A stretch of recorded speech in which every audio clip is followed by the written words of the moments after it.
Hello and welcome back to another episode of Critical Reactions with your host Bryan. We're going to wrap up this week exploring the final track for the brutality theme of songs that are just heavy and abrasive and brutal. We're going to be looking at the Tony Danza Tapdance Extravaganza. We've checked them out once before. I remember it being noisy. I don't know exactly what I'm in store for today. We're going to be looking at the song You Won't off of the album Danza 4, the Alpha, the Omega. I'm a little disturbed that they used 4 Roman numeral 1s on their album art. Okay, just going to look past it. Let's see what Tony Danza Tapdance Extravaganza is bringing to the table today.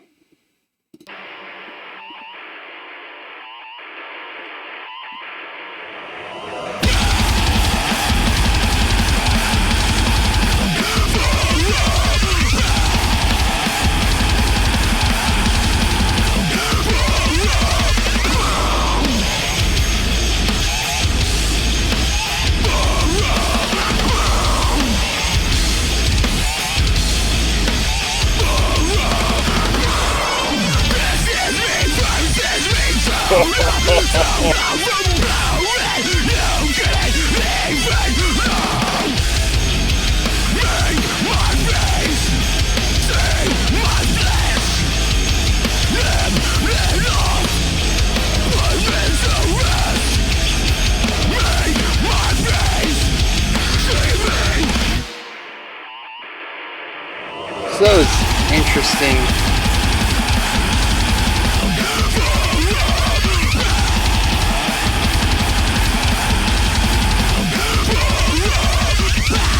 That last section was still 4-4, but it was groups of 3 and 5.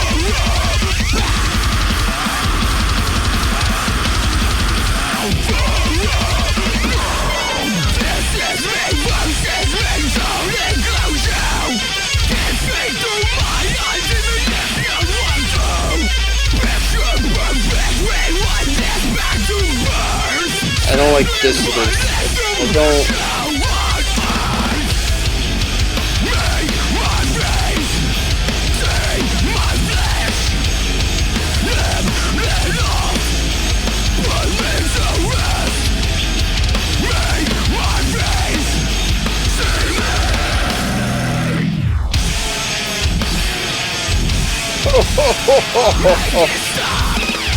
Make it stop, yes.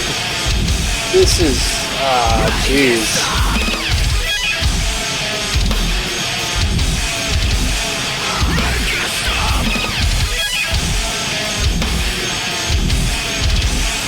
Not only do you have dissonance between the 2 guitars, but they're also bending their notes, making them feel out of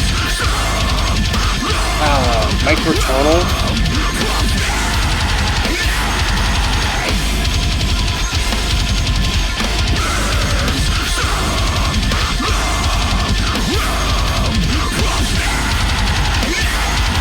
Look at the volume over there, man. It is just flat. Ooh.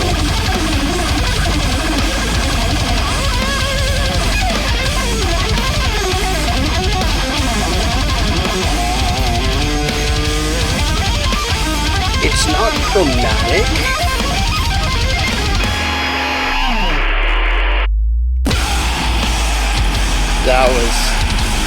That was kind of nice. Was that a whole tone solo though?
you know it's been a wild week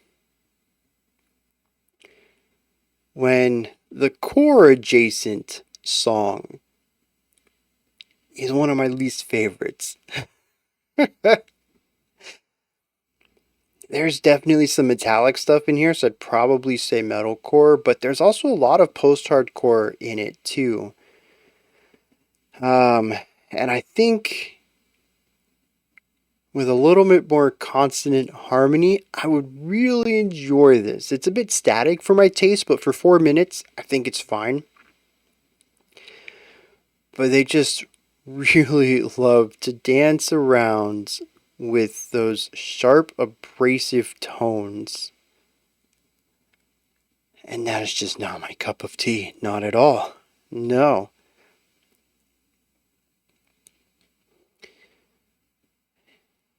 Y'all picked a good one for this. It's bizarre, man. When the death metal is my favorite of the week and there is core adjacent stuff in the week too. I don't know how y'all did that. Oh. Yeah, so that's I guess that's my initial impressions of this is just right? It's like nails on a chalkboard, the whole song. And they achieve this through those pinch harmonics. Those really high pitch notes, and the two guitars are just playing two tones that should not be played with each other. They're creating dissonance, which is clashing of sound waves, and those clashes are being amplified due to the guitar amp and the overdrive, and not so much the compression. The overdrive, though, the increasing of volume is going to amplify the waves themselves, which is going to amplify the clashing of those sound waves. And it's what creates this very specific sound. You can hear this in a lot of core adjacent music, usually used just like this as accentuating notes next to lower end chuggier riffs, which is exactly what we get in here. That kind of stuff right there. You get these low chugs sitting in like, I don't know, a 2 or 3 note width, not really having a lot of movement down here. Just kind of move around between 2 or 3 notes and then punctuate that with these 2 high chirps that are just creating all this dissonance with the second guitarist. Unison on the low one, tension on the high one. Unison on the low one, tension on the high one. That's what this song does a lot. And it is just...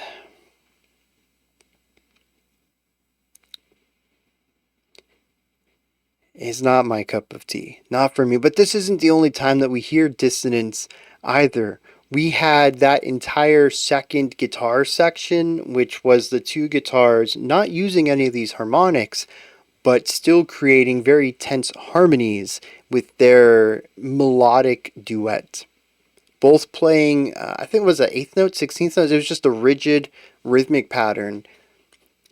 Just the pitch was changing every hit, but they were in line with each other, this level of dissonance moving through this melody, and it's very swirly, it's very nails on chalkboard, it's difficult to listen to. It's I don't know, a dissonant whirlwind is how I felt, and I wanted off the ride and they refused to let me. All I wanted was for it to stop. Was it the vocalist said, make this stop, make it stop, something like that? I felt that in this song, deep in my bones. One of the few times I think I've picked out lyrics in a track and have just so strongly resonated with that specific phrase.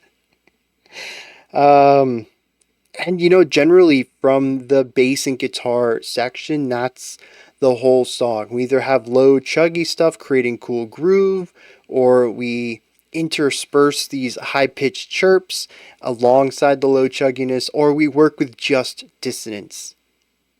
So a little bit of groove, usually mix of both, a little bit of moments where it's just pure dissonance. And I mean, it does what it does well. It creates something that is sonically abrasive and disgusting in a way. I think is the most take that in the most positive way you can, and just uncomfortable to listen to. It's just, and some of this is my subjectiveness too, right? I don't like this tone. I really don't. Some people do, in which case it's probably going to be a blast to listen to. I nope, it's not for me though, and they really lean into that. Now, I do want to bring up the other two instruments a little bit, and I guess that'll be it because we talked about structure, a general idea, anyways, the three kinds of riffs that they write, and the instruments. So, yeah, we only have drums and vocals to talk about now. The drums are good, I'd say.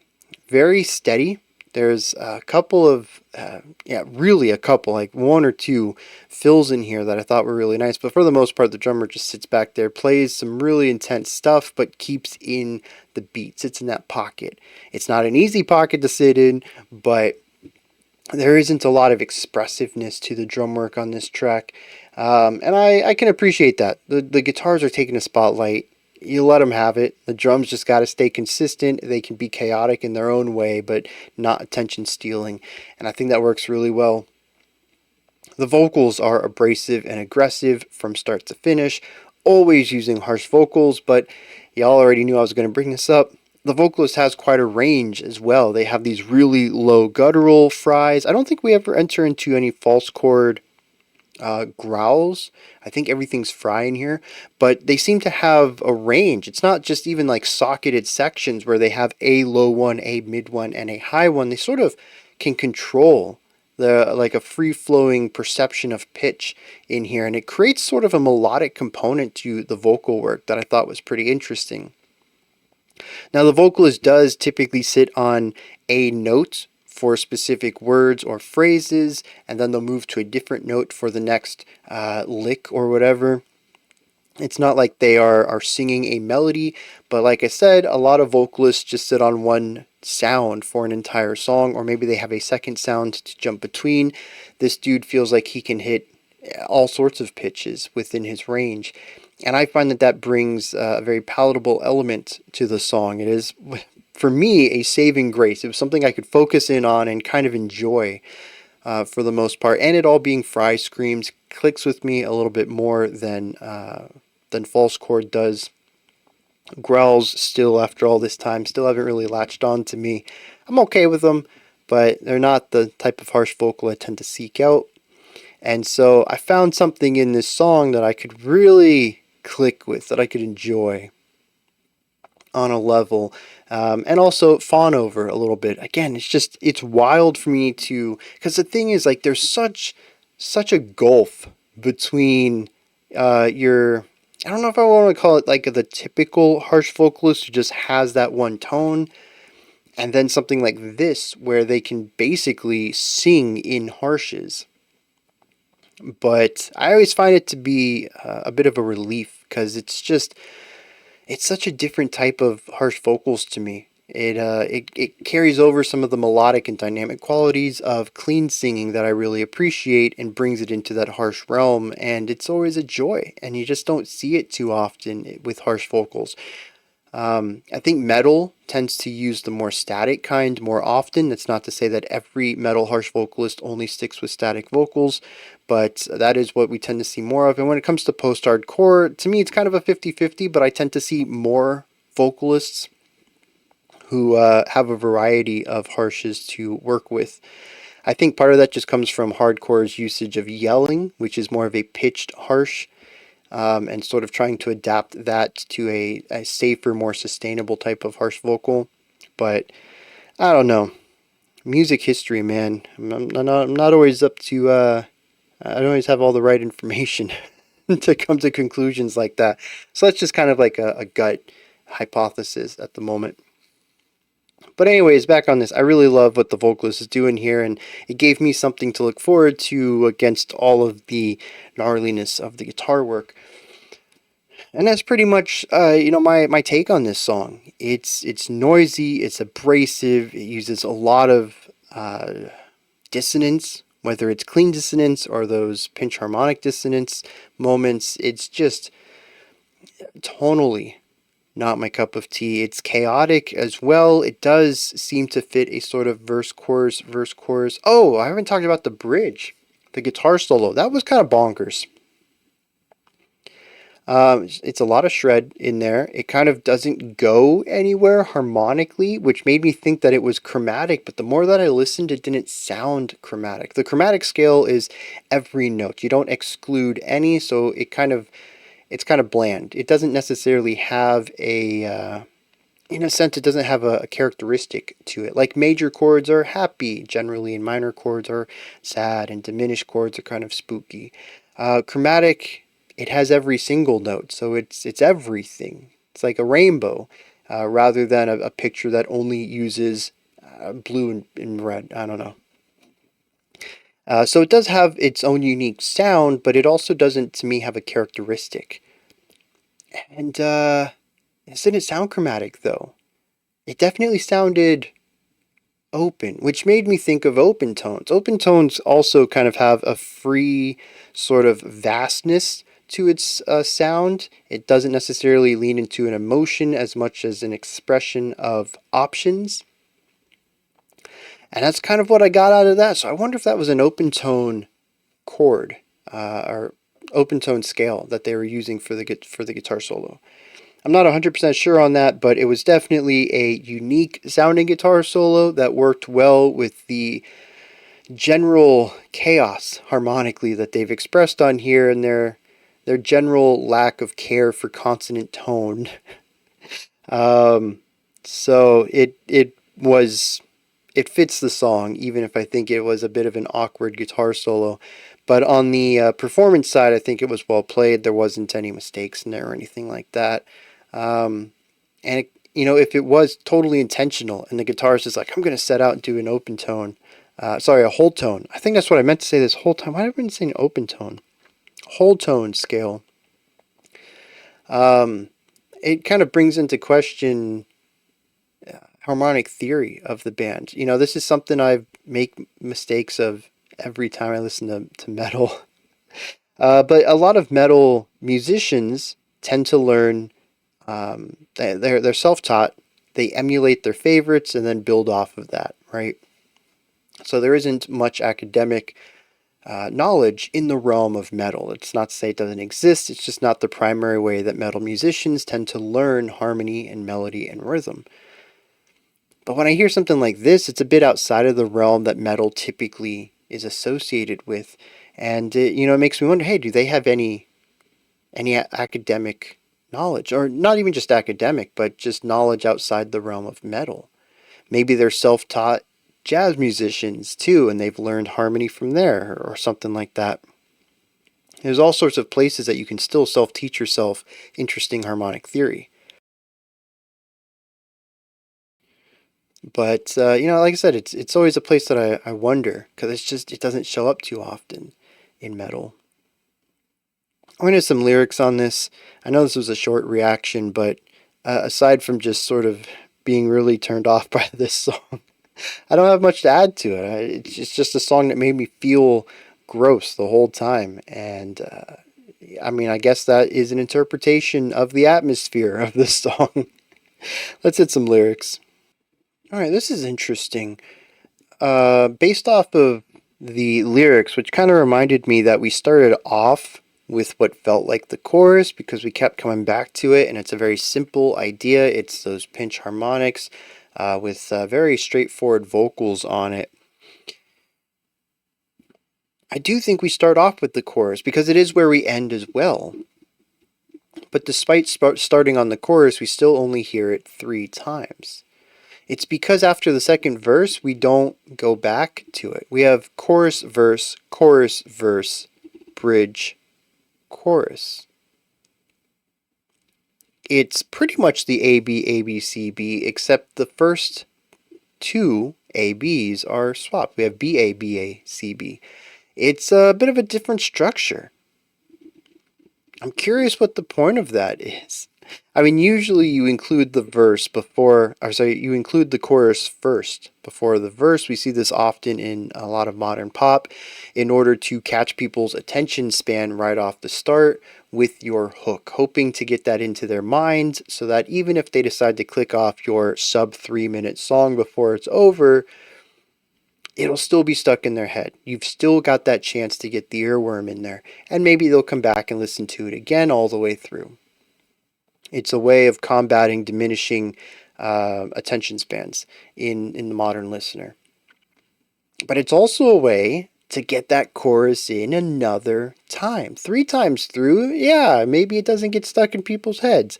I mean, it probably will. The music's so simple in a lot of mainstream pop that it's impossible not to get it stuck in your head by the second or third time. But yeah, throw another time in there. It can't hurt. So a lot of songs will do the verse, chorus, bridge, chorus, that traditional format, but throw a chorus at the beginning of the song. Here, though, we do that, but we don't have that third chorus before the bridge. It's interesting because it means that we get the earworm element in first. We get to the meat of the song, the catchiest part, possibly. I mean, this is the noisiest part as far as I'm concerned. But we get to that first.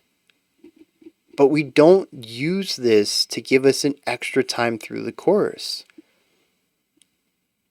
Instead of viewing it as tossing a chorus before the song to start it off, we're actually just inverting the verse chorus format in the beginning, in the first half. I don't know. It's an interesting decision, but I don't know why you would do it. Anyways, as far as the lyrics go, and I'm open for thoughts about that. Anyone who makes music or even just likes to theorize about music, why would you hypothetically include the chorus first in the song but not run it through after that second verse if you're going to use the traditional structure? What benefit do you see gaining out of that? Because in another sense, if it wasn't for the fact that the opening section feels like a chorus to me, we now just have a verse, chorus set up. We just kind of have inverted which one is the catchy one. So, I don't know, if we assign A to the first section, it still ends up being A, B, A, B, C, B. That's kind of what's confused me on this. So if you have thoughts about it, please put it down in the comment section. Anyways, the lyrics seem to be about battling oneself. It says pound for a pound for a pound for a pound. That is our chorus. The verse, interestingly, is the same on both verses, although we have a slight expansion with 2 extra lines on the second verse. It says, this is me versus me, toe to toe, blow for blow, and you couldn't even know. Make my face see my flesh, nip it off, put me to rest, make my face see me. This idea of, just going to battle with yourself, going to war with yourself. The idea of the face versus the flesh. The identity versus the self, what's inside versus what's outside. It's kind of what I got here. The second verse adds the lines, picture perfect, rewind this back to birth. Simply put, it's the best show on earth. After this, we have make it stop, repeated 4 times. Please stop the room from spinning 3 times. And we come back to finish the song up with pound for a pound, over and over and over to wrap the song up, because we do return back to that final chorus. Now, I had mentioned that the swirly guitar work of the 2 guitars playing that dissonant linear melody, I think in that first verse, I called it a dissonant whirlwind. I think it's interesting that towards the end of the song it does say, please stop the room from spinning. I think this idea, this concept of feeling out of control in one's environment, not wanting to be here, screaming, make it stop. My reaction to the music, the sonic component of this song, puts me right in the proper mindset to align with the narrator. of the song. And I think that's pretty interesting. I don't think that's what they were aiming for, because this sounds like the type of music I associate with Tony Danza Tap Dancing Extravaganza based on that last track. I mean, granted, I've only heard 2 songs from them, but I mean, both of these songs have had very similar elements to them. I don't necessarily think they want me to feel this way. They make this music because they like this music, and their fans tend to listen to this music because they also like this music. So the feeling of nausea and confusion and wanting this to end and feeling out of control and spinning, maybe that's not what their general audience feels while listening to this, but I think it's a fantastic description of how I felt listening to this. And these final 3 stanzas here, well, not pound for the pound, but make it stop and please stop the room from spinning. Yeah, I was put in the shoes of the narrator listening to this track. So I think this is one of those cases where the lyrics, I think, do a great job of pairing with the music that the band was going to make anyways. All right, that wraps up my thoughts on Tony Danza Tap Dancing Extravaganza's You Won't, but let me know your thoughts on this track. If there's anything that stands out to you, anything that you'd like to add on to what I said or correct me on, maybe you just have your own interpretation or perspective on this song, please put all that stuff down in the comment section. Above that, if you could, like, subscribe, and ring the bell. Head into the description box, and there's a link for Linktree. Takes you here. You can find links to my music, ways to support the channel, a link to the Discord server, and so much more. Above that, if you could, like, subscribe, and ring the bell. This is where the animation comes in. I greatly appreciate all 3 of those. That wraps it up for... Oh, that doesn't wrap it up for today. We have another video coming out. Otherwise, though, I'll be back tomorrow, 5 p.m. Eastern Standard Time, 9 p.m. UTC. As usual, we're going to check out an entire album. I'm pretty stoked for this one. I discovered this artist recently through the channel and really enjoyed the song we checked out. It's Emily Autumn. And I was going to check out her works on my own, and then I saw someone requested the album, and I was like, ah, dang, I'm just gonna have to hold out until we end up doing the album review for it. So here we go. We're gonna check out, I think we're checking out Opheliac, which is actually the album that the song we checked out last from her came from. So I'm looking forward to that. Anyways, until next time, remember to be critical, not cynical, of the music you listen to, and have a fantastic morning, afternoon, or evening, whenever you choose to watch my videos.